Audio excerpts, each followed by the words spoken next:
9:05 است. در وهله اول یه شب بخیر بگم به همگی عزیزان که تازه به ما پیوستن. امشب رو افتخار این رو داریم که در خدمت خانم دکتر باشیم. امیدوارم که بسیار جلسه عالی باشه. خانم دکتر سلام مجدد، متشکرم که دعوتمون رو پذیرفتین. سلام به همگی. امیدوارم که شب خوبی رو داشته باشیم. خیلی ممنون. منم خیلی خوشحالم که این جلسه رو داریم. حالا امیدوارم که برای همه مفید باشه. صدام خوب میاد؟ مشکلی نیست؟ بله، صدا و تصویر رو کامل داریم. متشکرم واقعا. قطعا به این شکل هست. ما که طبعا از پارسال فکر میکنم درگیر بودیم که یه تایم از شما بگیریم که باعث افتخار بود امشب بالاخره این جلسه تشکیل بشه. سلامت باشین. آره متاسفانه موقعیت پیش نمی اومد دیگه. من کلاس رو تموم شد. من تا هفته پیش کلاس داشتم. همه دانشگاه خالی شده بود، من دانشکده بودم. به خاطر همین دیگه حالا این الان فرصتش پیش اومد. فکر کنم بتونیم شروع کنیم، درسته؟ بله درسته. انشالله که جلسه بیشتری در خدمتتون باشیم و قطعا بچه ها همگی از تمام گفته ها بهره ببریم. The floor is yours. Thank you so much. Thank you. Okay. Hello again, everyone. I hope that you're doing well, and I'm really happy to be here. I hope that this session will be informative and interesting. As you know, today we are going to talk about William Blake, a very unique literary figure whose poetry is not usually carefully investigated. When we talk about romantic poets, we mostly discuss Wordsworth, Byron, Keats, Shelley, and we tend to overlook the presence of one of the most important and innovative figures of this movement, that being William Blake. And there might be two reasons for this. Number one is Blake's shaky and problematic relationship with Romanticism. And number two can be his rather complicated philosophy and vision, which makes it difficult to understand. Now, today I will try to address these issues in this presentation. And as you know, the title of this session is William Blake's Visionary Universe, Personal Mythology in Poetry and Art. However, before we proceed, I want us to talk about the title of this presentation. What do we mean by visionary universe or poet and personal mythology? For instance, we say that William Blake is a visionary poet and has his personal mythology. What do we mean by that? Can you guess the answer? Any ideas? What does the word visionary suggest? You can use your mic or maybe just type it in a message. Yeah.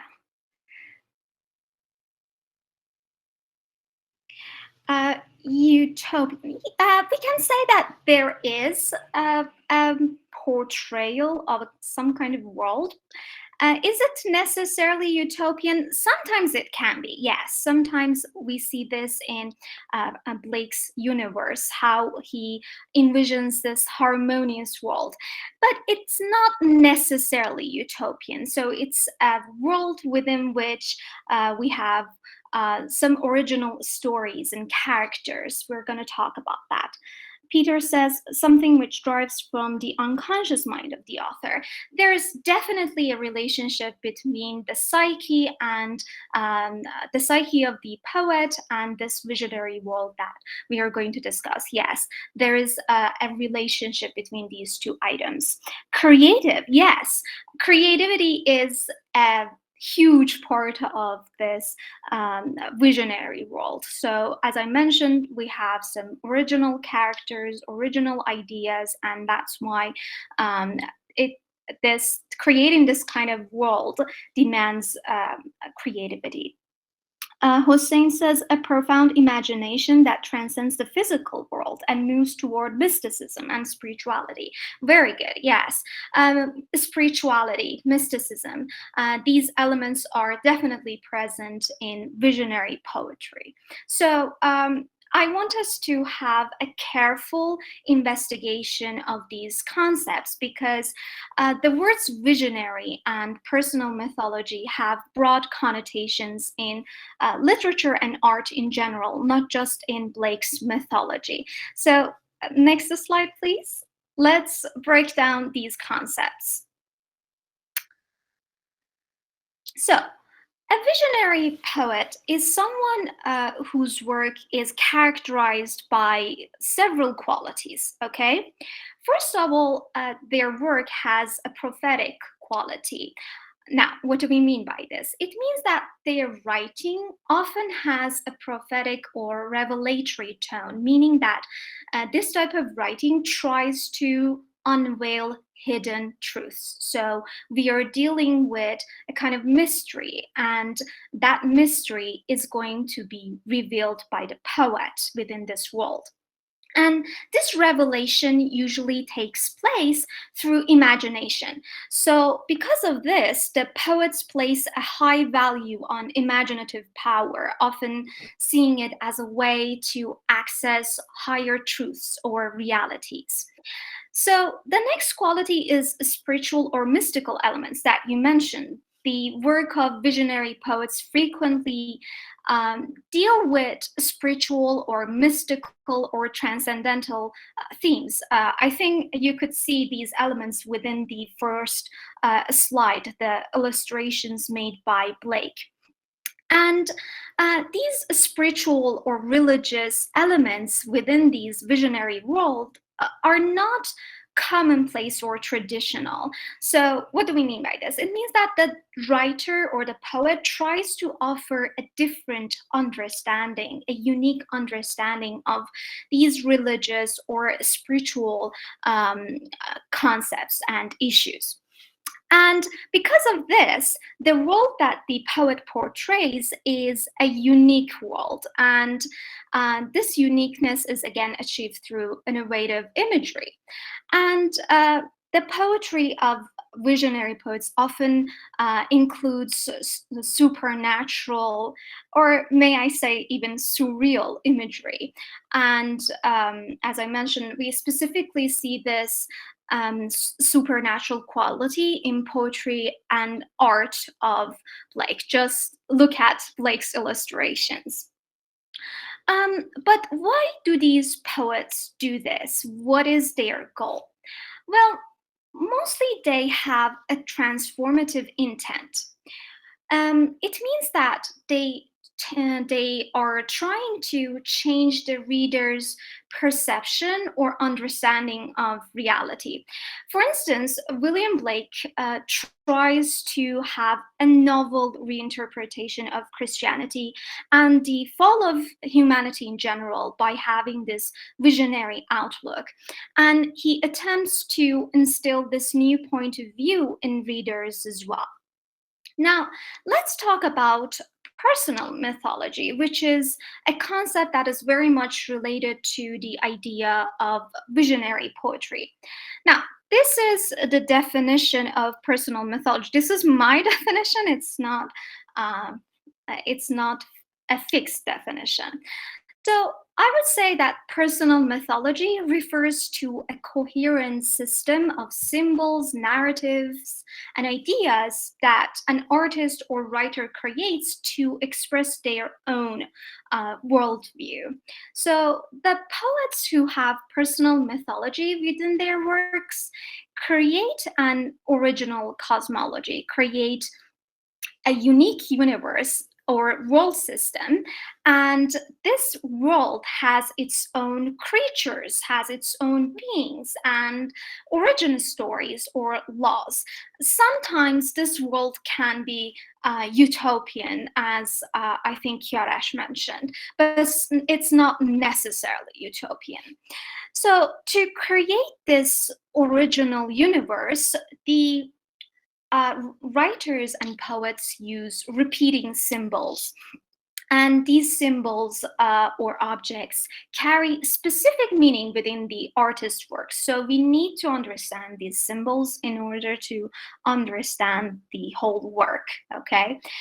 And so they are contextual symbols. They are created based on the concepts that are within the text. However, these personal mythologies are not 100% original or new. We cannot say that. They are not completely created by the poet or the writer, and they usually have a syncretic nature, which means that they often blend elements from various sources into a new whole. For example, the poets use religious, historical, or even personal sources in order to create this personal mythology. So the stories, as I mentioned, are not 100% original, and that's why probably we can see some parallels between these stories and the religious or historical stories that we know. And interestingly, beyond this surface level meaning, we also have this psychological implication. Peter mentioned this. So we always have some kind of an psychological depth to these works. And these elements of mythology represent aspects of human psychology, or at least human experience. And it is important to note that this system, this personal mythology, is created throughout the career of the poets. So they don't come up with this system suddenly or within their work. And because of this, these stories do not have a linear way of storytelling, and they involve they usually involve general narratives or repeating themes, but the stories are not told in a linear way, because we see the pieces of these stories in different works of the poets. Okay, now that we have learned about these terms, let's look into the representation of these concepts in Blake's poetry, art, and life. Was my explanation clear? Can we move to the next part?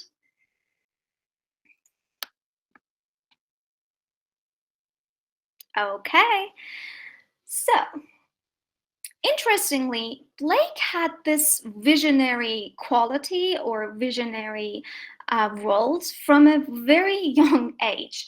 So Blake was born in London in 1757, and in his early life, Blake had unusual spiritual experiences. For example, he said that at the age of 4, he had seen God put his head to the window of his room. And when he was 9, he reported seeing a tree filled with angels.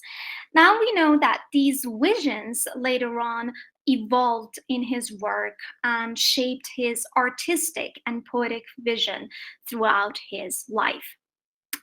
So you know that Blake was trained as an engraver. So apart from being a poet, he made beautiful illustrations that reflected his rich inner world.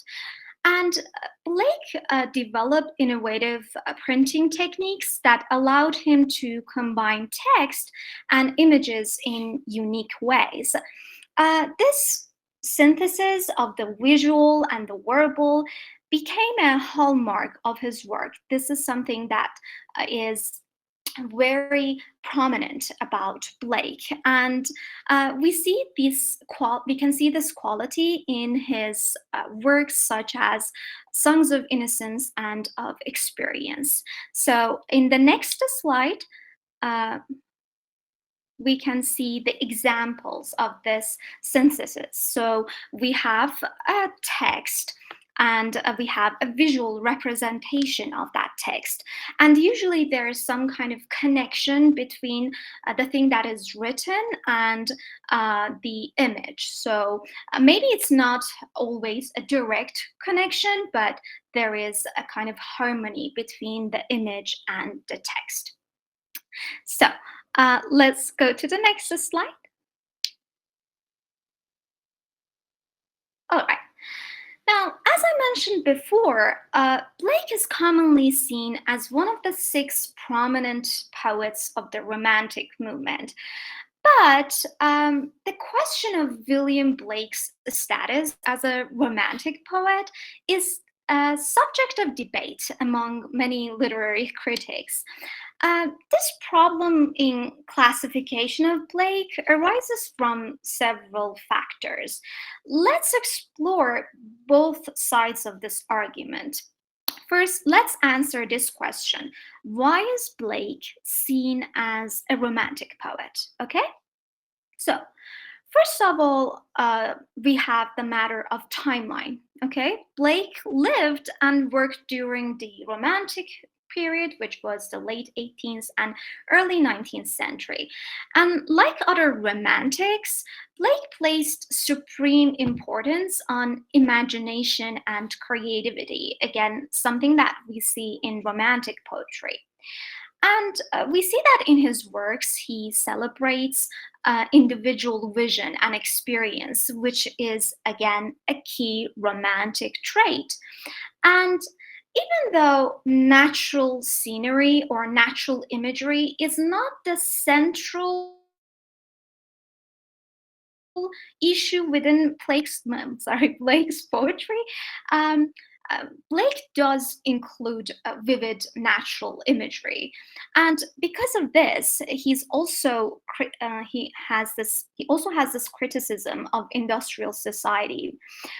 Usually, we see these two themes in Romantic poetry: how nature should be valued, and the Industrial Revolution or industrialization is destroying this nature. But probably the most important aspect or the most romantic aspect of Blake's poetry is his emphasis on emotion and intuition.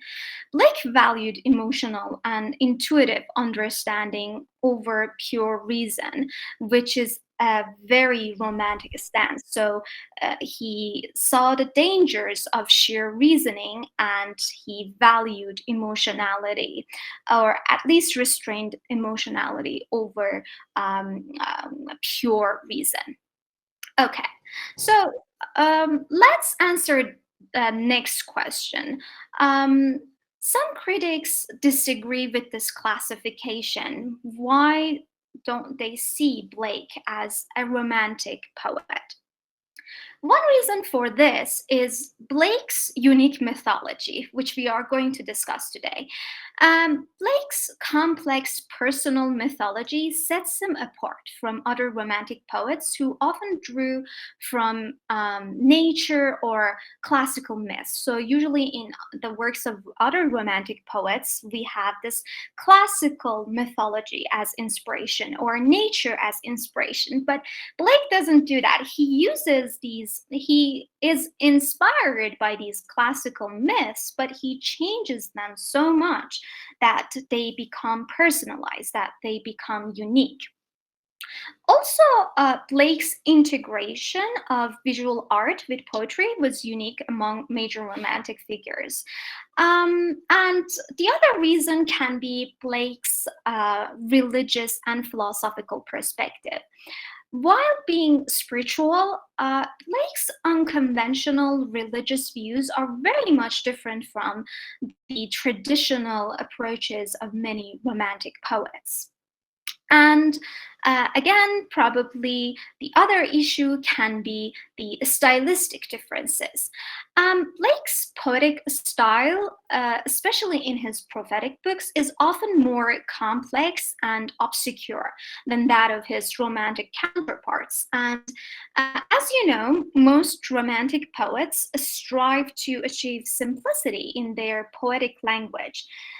So I would personally say what sets Blake aside from other Romantic poets is his personal mythology, which also creates the complexity within his work. So these two items or these two issues are connected. But where does he get this inspiration from? Who does he borrow from? Why does he include this personal mythology within his work? So next slide, please. Okay. Now, it's impossible to talk about Blake without mentioning John Milton. It would be a disrespect to Milton, as we know that Blake borrows his vision from Miltonic poetry. So as you know, John Milton was a very famous poet, and he was also a visionary poet. And he had his own personal reinterpretation of Christianity. And his understanding of biblical stories was so unique and so personalized that it seems like he created his own personal stories or myths. He created his own original stories. Now, the influence of John Milton on William Blake's poetry and artistic vision cannot be ignored. Blake's engagement with John Milton's poetry was lifelong. He was specifically engaged with Paradise Lost, and Blake made illustrations for Milton's Paradise Lost. And these illustrations show that he had this deep engagement with Milton's ideas. Again, the visual interpretations that Blake has of Milton's Paradise Lost often differ from traditional readings. So Blake has this famous statement that Milton was of the devil's party without knowing it. This refers to Milton's complex and somewhat sympathetic portrayal of Satan in Paradise Lost. As you know, this is not a traditional or conventional reading of the Bible. So this is what we mean by unconventional reading of these religious texts. And this new interpretation deeply influenced Blake's own understanding of these religious and spiritual concepts. So the influence of Milton on Blake's poetry is also evident in Blake's use of epic form and mythological creatures. Like Milton, Blake created vast, complex mythological systems to explore philosophical and spiritual ideas. And we can even say that Blake's marriage of heaven and hell is a direct response to Milton's Paradise Lost. And Milton's influence on Blake can be extended to matter of poetic form as well. For example, Blake adopted Milton's use of blank verse, and the grand prophetic tone of his poetry also owes that to Milton's epic voice. But perhaps more importantly, at least in my opinion, we need to remember this issue. Milton's example of poetry encouraged Blake to see poetry as a vehicle for profound spiritual and philosophical exploration. Both of these poets saw their work as more than a mere literary endeavor or literary creation, but as a means of revealing divine truth and reshaping human consciousness through personal mythology and unconventional readings of established texts. So, in essence, Milton provided Blake with a model of the visionary poet-prophet, a role that Blake would embrace and would redefine throughout his career. So, next slide, please. Okay. But Blake didn't just receive influence. He also had an influence on later poets and even on some modern notions.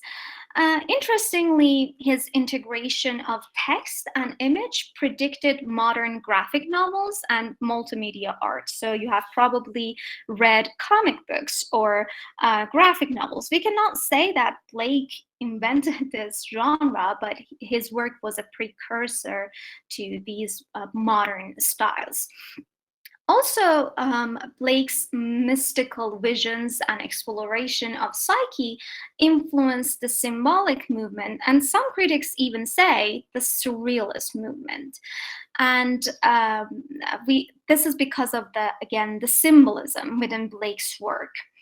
So poets such as Yeats, Allen Ginsberg, and Jim Morrison have said that Blake was a major inspiration for them. And Blake's unconventional approach to spirituality and his critique of established religion resonated with writers such as Walt Whitman and D.H. Lawrence. So we can see this influence in their works as well. For me, this part is more interesting. Blake's work had an impact on the development of psychoanalysis and deep psychology. Carl Jung, in particular, has said that he was inspired by Blake's mythology, and his ideas were kind of a precursor to Jung's idea of collective unconscious and archetype. Okay. So far, we have discussed the mythological and visionary quality within Blake's work. But now, let's delve into what these myths and stories are. So in this session, I will briefly talk about some of the main mythological ideas from Blake's poetry and art. Of course, we cannot cover all of these mythological elements or stories, so I will try to talk about the main ones. So let's start with Albion and four Zoas. Next slide, please. So this is Albion. Say hello to Albion. Now, Albion is at the center of William Blake's mythological system. And the idea of Albion is connected to the idea of four Zoas. These ideas, as I mentioned, are crucial to understanding Blake's mythological ideas and his general notions about human psyche. So Albion is a very important mythological figure in Blake's stories or Blake's poetry. Next slide, please. Albion is the original or primordial man. And we can even say that Albion shows the unified state of man before fall, okay? So fall from the heaven. So as you can see, Albion's fall is parallel to the fall of Adam and Eve in Christianity. But Albion's nature is somewhat different from that of Adam because while Adam is seen as an individual in Christianity, Albion kind of represents the collective soul of humanity. So he's like a symbol. Again, we have the symbolic quality. Albion shows the collective soul of humanity. And interestingly, the name Albion is derived from the ancient and mythological name of Britain, Albion. So Britain was called Albion in ancient mythological stories. For this reason, Albion also carries a national identity as well. It has a British connotation. So let's go back to this story. According to Blake, before fall, Albion was whole and unified. His soul, what we mean by whole is that his soul was whole. But after Albion's fall, a division in his soul happens, and this division results in the four Zoas. Now, the four zoas are different aspects of human nature, and also we can even say they are the different aspects of the universe. So the four zoas have names, and all of them represent different things, okay? So these zoas are different parts of human psyche or human soul, and they are also they also represent the different sides of humanity in general, or world in general. Okay, so first we have Earthana, or later on Blake called him Los. So Earthana represents imagination and creativity. So it refers to that creative side of human psyche or human soul. Then we have Urizen.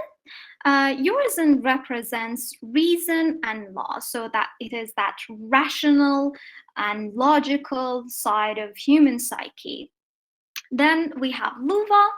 Luva represents emotions and passions and desires that we have as human beings.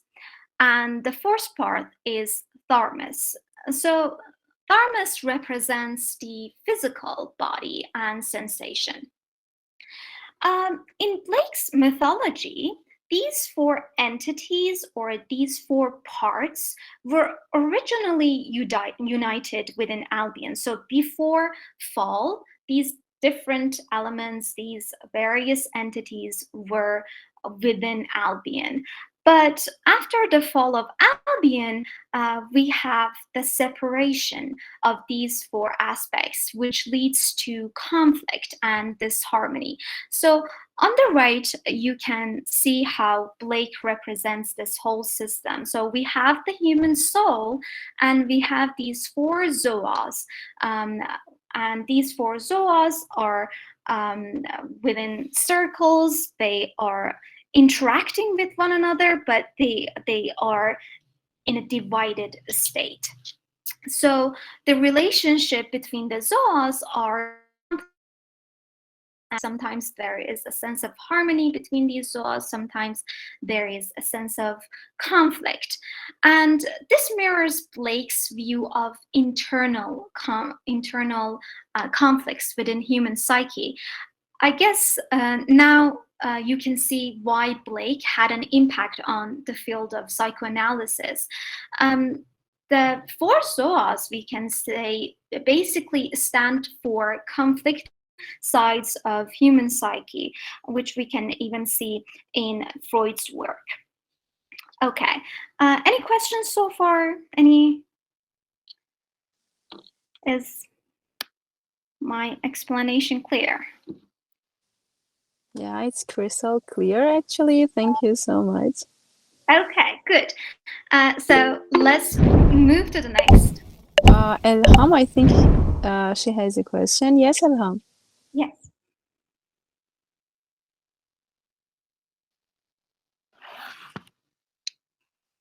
Elham, can you hear me?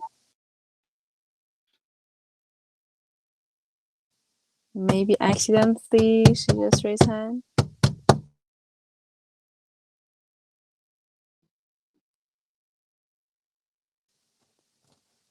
خب فکر کنم ادامه بدیم.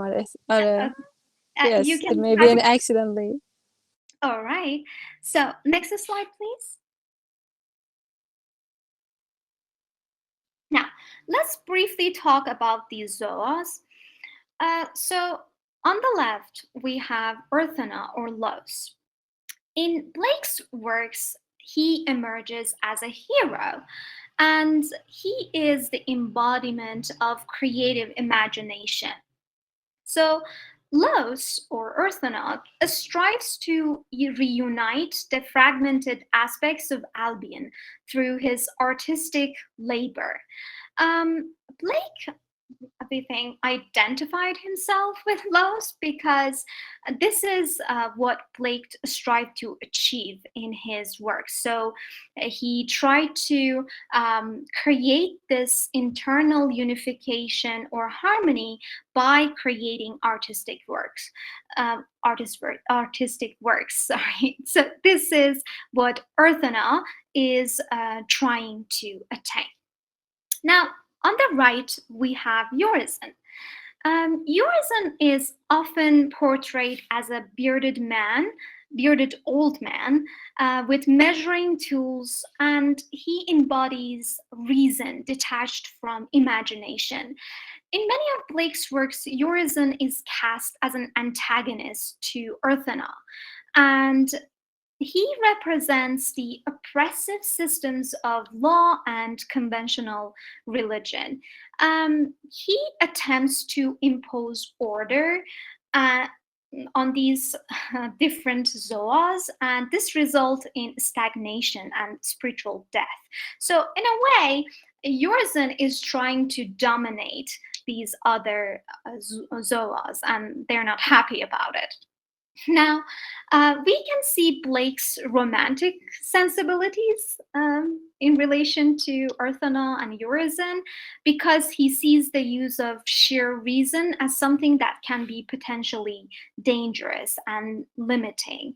And this reason is controlling creativity and Earthana, So, Lula and Tharmas, the other two zoas, are less developed compared to other two zoas.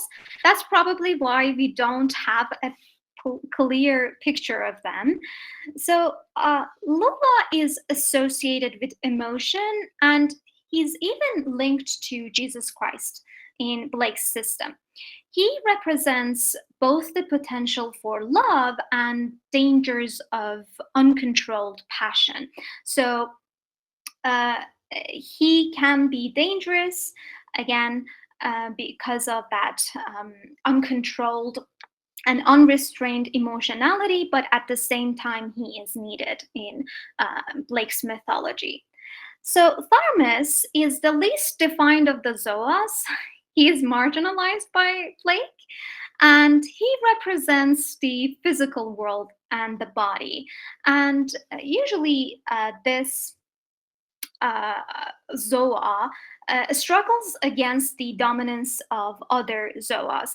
Again, this reminds me of Freudian id and superego. It's like this id, Tharmas, is being controlled by Urizen, and he's usually subjugated by this zoa.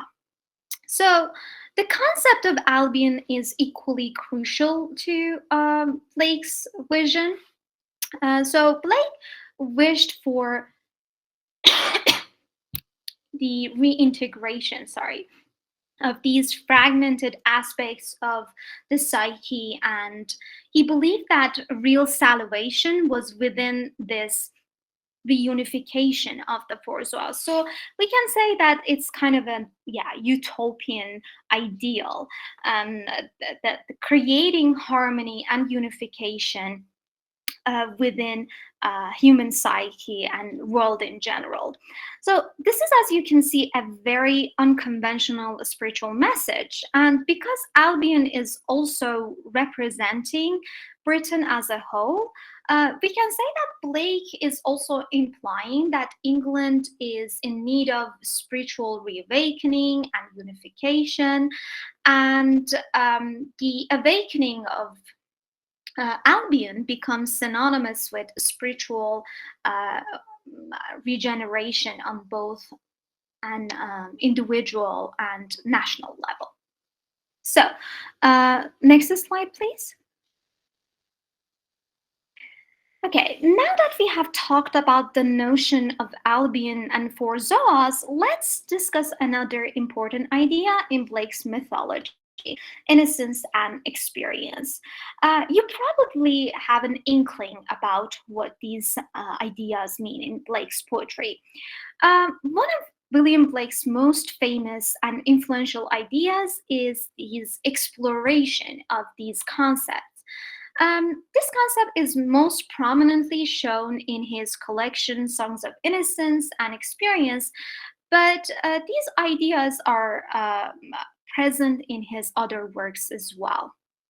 And they're kind of related to the idea of Albion and Forzois. So, according to Blake, after the fall of Albion, human beings on Earth experience two states of innocence and experience.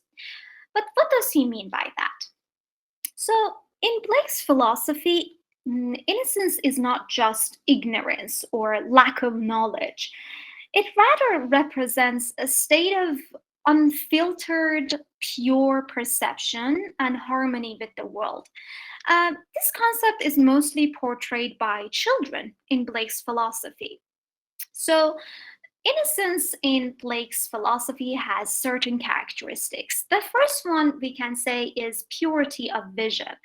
So it is the ability to see the world without preconceptions or societal constraints. And it basically means to see the world without bias or impurity. Next, we have the idea of joy and wonder, which refers to an openness to the beauties and marvel of existence. This is something that we can also see in Wordsworth's poetry. We have talked about this in our classes. It refers to seeing world with a sense of childish wonder, a sense of childish curiosity. And then we have intuitive understanding. Intuitive understanding means a direct, instinctive understanding of the world. And this understanding is not mediated by reason or convention. So we have intuitive understanding in the state of innocence. We don't have lack of understanding. And we also have the idea of trust and compassion. So in a state of innocence, human beings experience empathy and faith in the goodness of the world. Now, what does experience represent? Experience in Blake's works is not simply gaining knowledge. It also stands for a fall from innocence into a world of limitation, doubt, and social constraints. So the first feature of the state of experience is having a sense of disillusionment with the world. So it refers to the loss of naive optimism in the face of life's hardships. So we don't have that optimism of the state of childhood anymore, and we are disillusioned with the world around us. And this is mainly because of the second element, social awareness. We recognize the injustices, the hypocrisy, and the corruption in society, and because of this, we are disillusioned with the world. Then we have reason and skepticism. So in this state, the analytical thought dominates intuitive way of thinking. So we are more rational, logical. And because of this, our natural desires and instincts are repressed. Again, this reminds me of Freud, how rationality in civilization suppresses your instincts. So, next slide, please. Can I add something here? Sure. I think the obvious example, it could be the chimney sweeper about this concept. Exactly. Yeah, it is a really and clearly just thought about the childish world, that they are works, they didn't dream any more, and they just try to help an angel. It would be a unreal world, or for example, the mythical one. Very good. Yes, very good example. And it represents that a state of innocence, all those characteristics that we talked about. Also, it's contrasted with that state of adulthood. Thank Exactly. you. Thank you for adding that comment. So here we have a visual representation of the states of innocence and experience. So these two states are not only explored, they are not just explored textually within Blake's works, they are also expressed visually. So the illustrations for Songs of Innocence often features soft pastoral scenes with children, lambs, and angels. And you can see this on the picture on the right, in the picture on the right, on the left, sorry. We have two children, they are hugging the lap of their mother. And there's also like an angel in the tree. So we have this pastoral seed, a state of innocence. But in the Songs of Experience, we have a more limiting environment or even a dangerous environment. And this state shows signs of suffering or limitation. Let's look at the picture on the right. What can you see?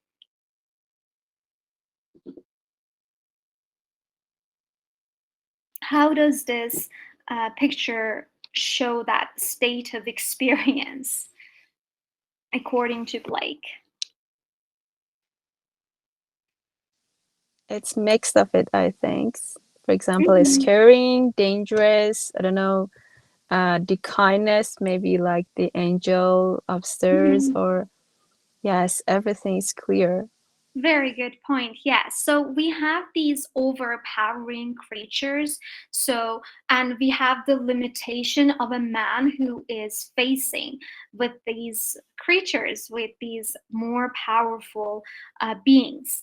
And we have signs of suffering or limitation. But at the same time, we have, as you mentioned, an angel who shows a little bit of hope. So, here we have a question. Which one of these states does Blake favor, innocence or experience? So the answer to this question is complicated. Blake doesn't simply value innocence or experience. He rather views them as complementary states and believes that both of them are necessary for human condition. This is evident in the way in which he pairs poems in Songs of Innocence and of Experience, and he offers contrasting perspectives on similar themes. So, next slide, please. Blake has a concept called higher innocence, and this is what he wants the human beings to achieve. So, according to Blake, the state of higher innocence mixes the wisdom that is gained through experience with the pure vision and simplicity of innocence. So, it represents a return to a childlike perception of the world, but one that is informed by mature understanding. Blake says that the higher innocence can be achieved through four main ideas. The first one is having imaginative vision. So it refers to the ability to see the infinite in the mundane, meaning that you can see transcendental or spiritual meanings in everyday life. So I think you can understand what he means, like seeing a deeper or ulterior meaning in things that we see on a daily basis. For example, flowers, plants, trees, or rivers. Then he talks about achieving integrated wisdom. This means that you are able to combine intuitive understanding of children with rational understanding that we develop as adults. So, seeing the world with the curiosity of the children or the wonder of children and their sense of understanding, but at the same time, having an analytical understanding of the world. Then he talks about developing compassionate action. So this refers to engaging with the world's problems without losing hope or wonder.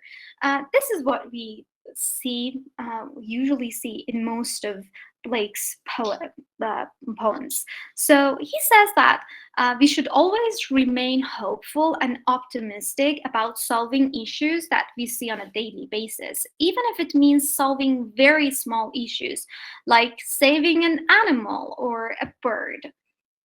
And he also talks about developing creative freedom.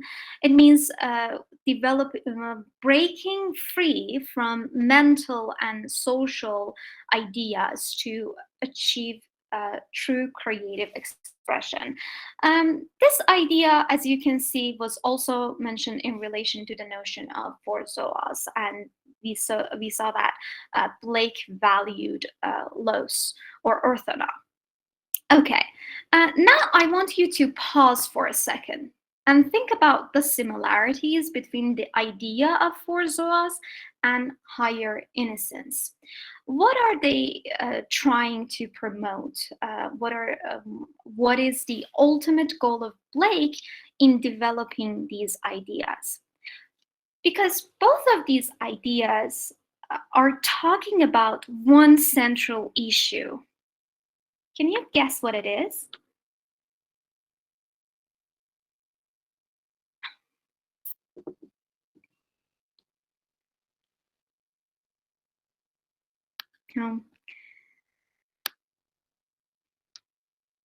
So if you look closely, both of these notions are talking about harmony and unification between contrary elements. Both of them are trying to promote a world within which every state of existence is valued and nothing overpowers the other thing. So this is Blake's utopian vision. I mean, it says, when in harmony, these aspects of the psyche merge to form Albion, a symbol of unity and wholeness. Very good observation. Yes, that's what it is. So this is what we should try to achieve according to Blake. So I want us to wrap up this session by looking into a few lines from Auguries of Innocence, a very famous poem by Blake. So I want you to think about these lines as I am reading them and see if you can find these ideas that we talked about in this poem, okay? Next slide, please. To see a world in a grain of sand and a heaven in a wild flower, hold infinity in the palm of your hand and eternity in an hour. A robin red breast in a cage puts all heaven in a rage. A thou house filled with doves and pigeons shudders hell through all its regions. A dog starved at his master's gate predicts the ruin of the state. A horse misused upon the road calls to heaven for human blood. Each outcry of the hunted air a fibre from the brain does tear. A skylark wounded in the wing, a cherubim does cease to sing. The gamecock clipped and armed for fight does the rising sun affright. Every wolf's and lion's howl raises from hell a human soul. The wild deer, wandering here and there, keeps the human soul from care. The lamb misused breeds public strife, and yet forgives the butcher's knife. The bat that flits at close of eve has left the brain that won't believe. The owl that calls upon the night speaks the unbeliever's fright. He who shall hurt the little wren shall never be loved by men. Okay, so which one of these ideas can you see within these lines? Of course, we don't have time to go through these lines, all of these lines, but I think all of these lines repeated an idea.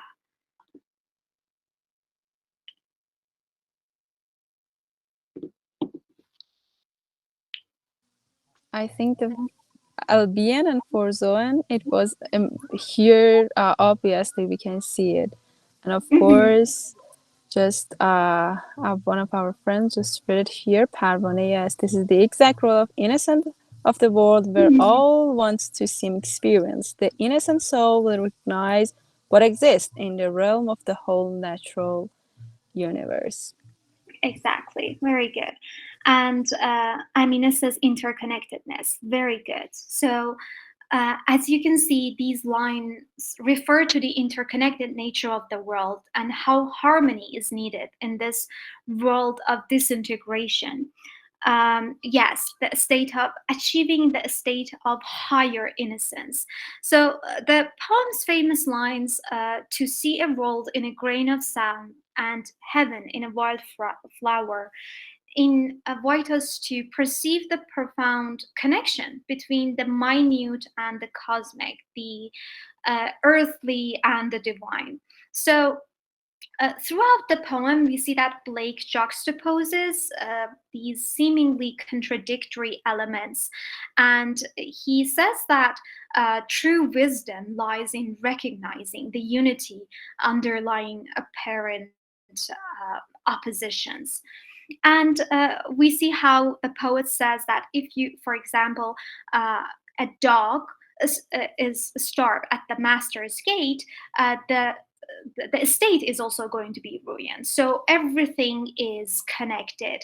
And he invites us to be more compassionate, which is, again, one of the qualities of the higher state of innocence. So the last slide. Next slide. Okay. So in general, we can say that William Blake's visionary world consistently points toward the need for harmony and balance in human existence. His concept of four zoas, representing reason, emotion, instinct, creativity, emphasizes the importance of integrating all aspects of human nature. And the fall of Albion in Blake's mythology represents the disintegration of these elements. And Blake's idea of higher innocence further develops this idea. So he's not asking us to return to a state of naive innocence, but rather a state that mixes the wisdom of experience with the open and pure perception of innocence. So, in summary, Blake's work consistently advocates for a holistic worldview. Blake urges us to transcend artificial divisions that we see in society and recognize the fundamental interconnectedness of all things. And he achieves this goal by creating a visionary and mythological world. So it can be concluded that Blake's genius is not just in his poetic skills, but in his ability to create a cohesive mythological system that speaks to the deepest desires and needs of human experience. So that was all that I wanted to say. Thank you very much for listening. If you have any comments, if you have any questions, I'm more than willing to listen. Thank you, Thank everyone. you. Thank you so much. It was marvelous and amazing. I think Thank you. we can know more about Blake and interconnection about all his mythological persons and creature, and of course about our nature. And Thank I you. thank you so much. I have a question here. Somehow I just heard that, for example, Blake see these all creature or mythical creature in the real world. Some ideas Mhm. is just interpret this. Is it right?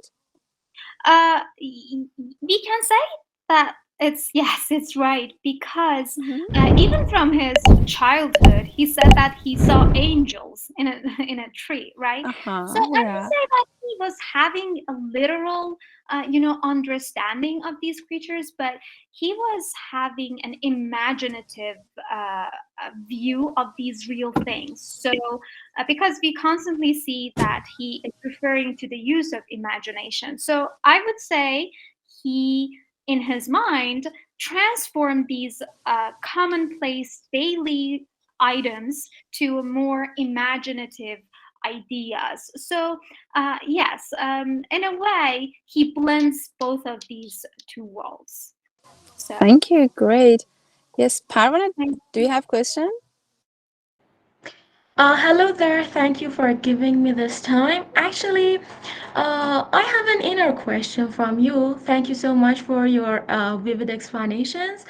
Well, you say that the world of experience and innocence both together could be juxtaposed in the, mhm, poetry of Blake, actually. You mhm, know, he says, use your imagination. He says that utilize whatever you have in your mind in order to enjoy life being innocent. mhm, So, how can we come back from experience to innocence?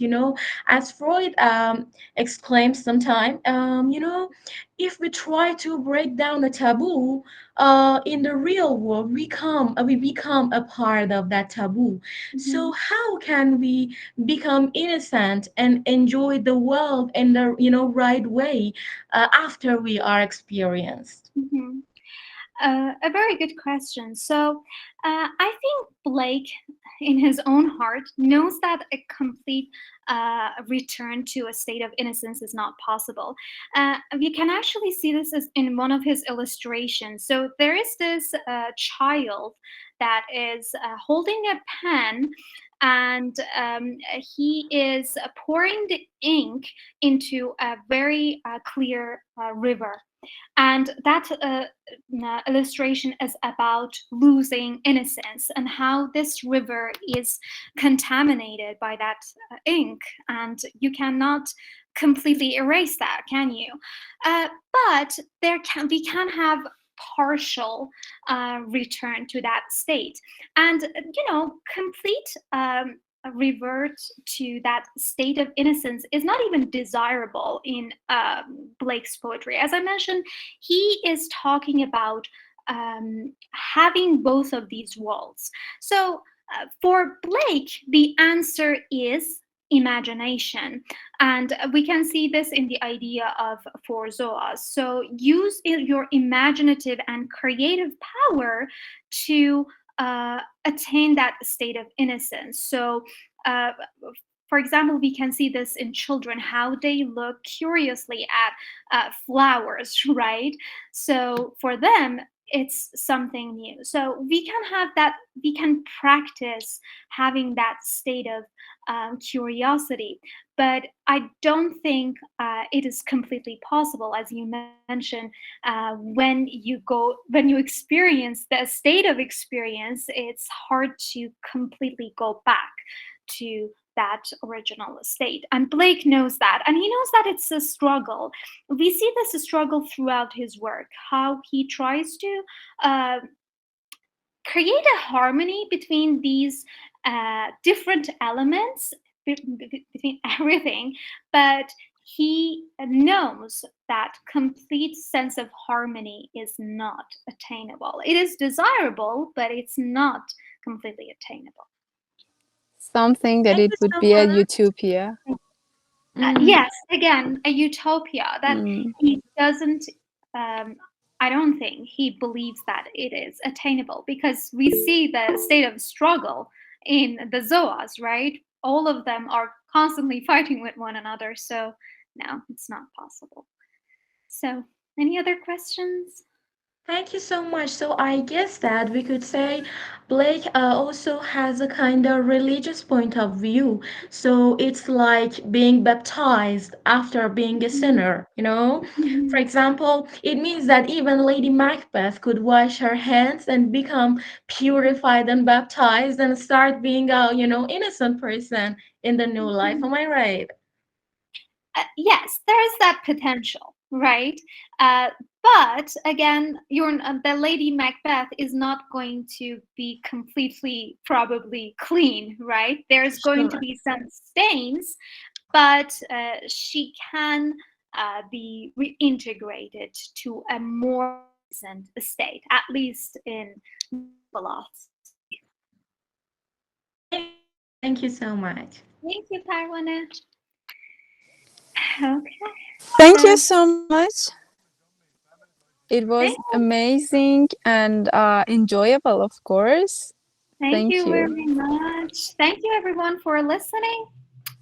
It's our honor, of course. Thank you. You're being very kind. I'm glad to have this conversation with you, and I hope that you enjoyed it. Thank you. We hope to see you in Litchclub again and again. It was really marvelous. Thank you so much. Thank you. Thank you very much. And have a good night, everyone. Have a good night, of course. Thank you guys for being with us till now. Have a good night. Bye. Bye bye. Bye. Thank you, everyone. Bye.